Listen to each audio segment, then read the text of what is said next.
Welcome back to the channel. Time for another update. Today, update time for the Mizuno Wave Skyrise 3. I've now covered nearly 300 miles, over 450k in this shoe.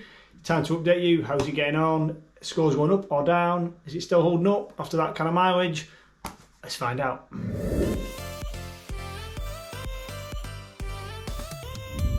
So yeah, update time. Some of these shoes now are starting to get up to that kind of decent mileage time, and it's time to me jump back onto here and give you an update. So like I said, I'll tag the other stuff as I go along now there. So I've each of the shoes in my rotation this year, I've done a initial run, I've done a 30 mile 50k kind of first review.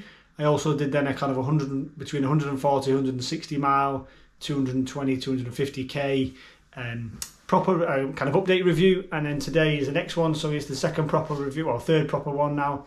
Now we've got decent mileage in. Basically my views and opinions, scores now need to be updated. Are they still holding up for some shoes after 250, 300 miles? They're starting to get to the tail end, so it's about time I jump back in. Updated you on how each of the shoes are doing. Today it's the upturn of the Mizuno. So yeah, I won't repeat myself. If you want to go back and watch any of the initial run or the initial review or the 140, 150 mile review, feel free to watch back through the playlist, or I've tagged them there if I can. Today is the update review after 280 miles, 450k in this particular shoe. I won't refer back now to the initial run or the initial review. I'm going to refer back to the previous review, which is the 140 mile, 230k in this one. So yeah, previous review at the 140 mile mark, I gave it an 8 out of 10 for the outsole.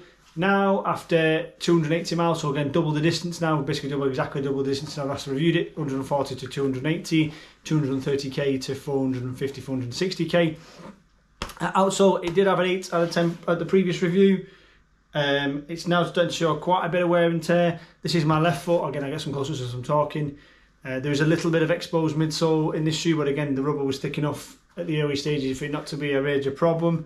I didn't have any major concerns after that 140 mile review, but if I grab my right foot now, which I'm kind of right foot dominant, I think when I'm running, again, the key parts of the shoe now are starting to show a little bit of wear and tear. Again, like I said, I will do some close-ups.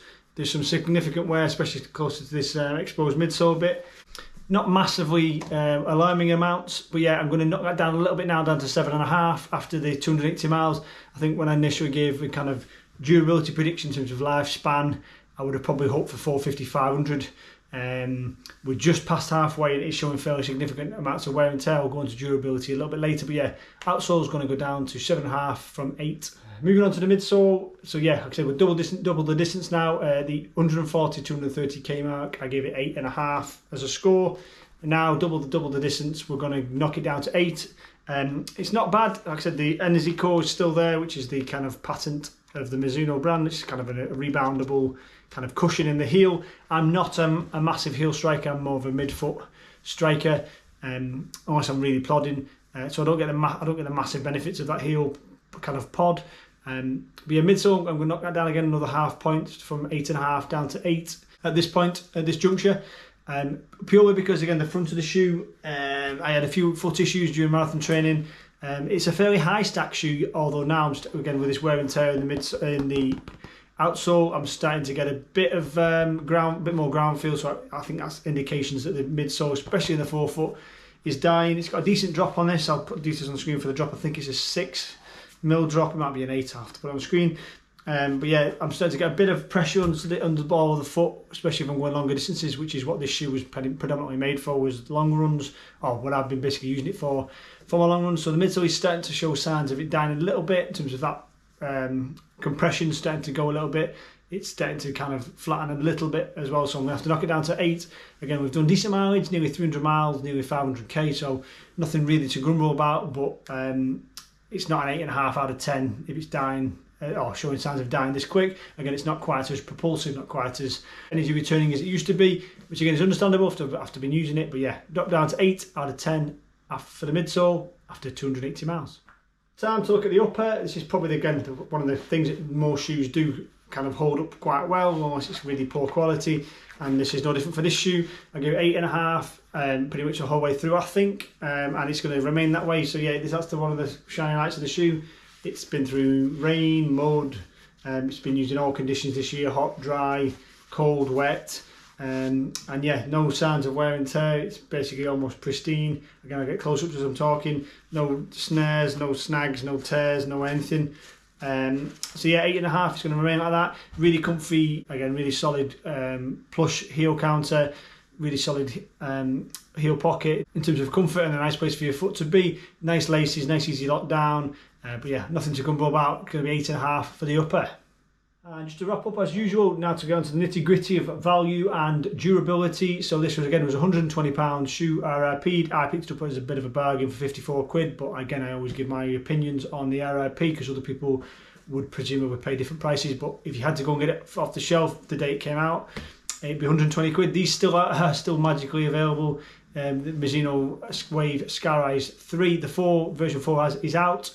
But yeah, version 3 is still available, I think, on either sports, shoes or Sturt Fitness. I can't quite recall. I think it might be Sturt. I think they're about 50 quid, something like that. So again, still a bargain. Would I go and grab them again? Probably. I said if towards the end of this year they're still available, I might grab myself another bargain. Like I said, they have been a pretty good, solid workhorse long run shoe. But yeah, value wise, I give it 8.5 out of 10 at the last review. I'm going to knock that down just to 7.5. That's a big drop off in terms of a whole point difference. It's purely because of the durability, which again generally dovetails. It's not all about durability, it's all about the feel of the shoe and what it gives you. But value and durability do go hand in hand. So the 8.5 was off the back of an estimation that it was going to last 450, 500 miles.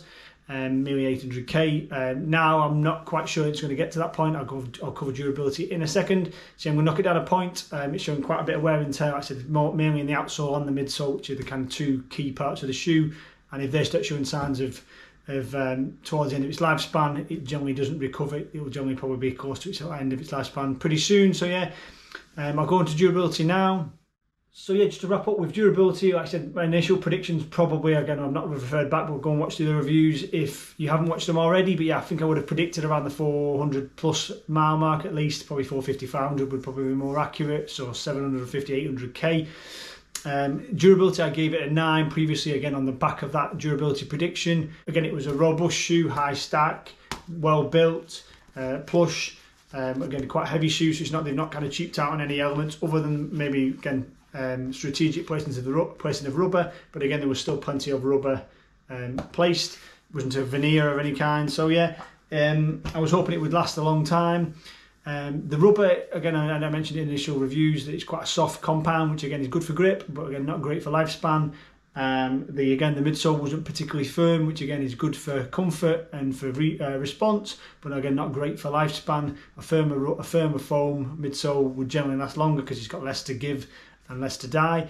But yeah, I give it a 9 previously. I'm now going to drop that down to 8. Yeah, I have to give an updated estimation. We're now at nearly 300 miles, coming close, well, creeping up to 450. Oh, we're past 450k, up to 500k nearly.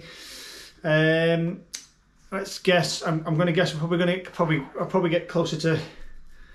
Oh, I should hope for at least 350, maybe 400 miles. We could get at least another 70, 80 miles up before it completely dies. So yeah, hoping for at least 350, maybe 400 miles, which is what, 550, 650k. If we get closer to that figure, that would be okay. And probably would be relevant for the durability score. If we can get it to 400 miles, 450 maybe, then it's bonus. But again, I'm not going to run it into the ground. When it dies, it dies. So yeah, durability's gone down from 9 to 8. After 280 mile, 450k. So yeah, not disappointing, but the scores have dropped since the last review, purely on that durability mainly, and obviously the values dropped because of that durability issue. And again, the scores are dropping because where I would have previously hoped it would stand up and hold up, it hasn't particularly stood up massively at this point in time. Most of my other shoes, even the budget ones I did last year, so again, I'll tag the budget shoe experiment last year, where I basically bought 3 really budget shoes. The durability of those were unbelievable. Even on a low budget, a low cost shoe. So I'm a little bit disappointed with how quickly the outsole's wearing down. I'm a little bit disappointed with how the midsole's holding up.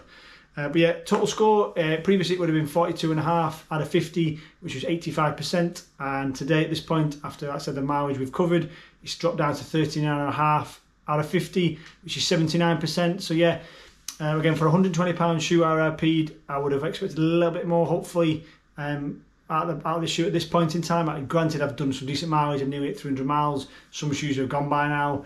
But generally most of my shoes, and again these kind of daily trainer, mass market, not elitist race day shoes, most people, again value for money wise, want at least 300, 400 miles. Hopefully I generally want probably close to 500 miles out of my shoes. But yeah, wrap it up there. That's the Mizuno Wave Skyrise 3. After that kind of mileage, I'll probably do one last review probably in a few months time once I hit the kind of retirement point, and I'll cover what mileage I got to in the end with this particular shoe.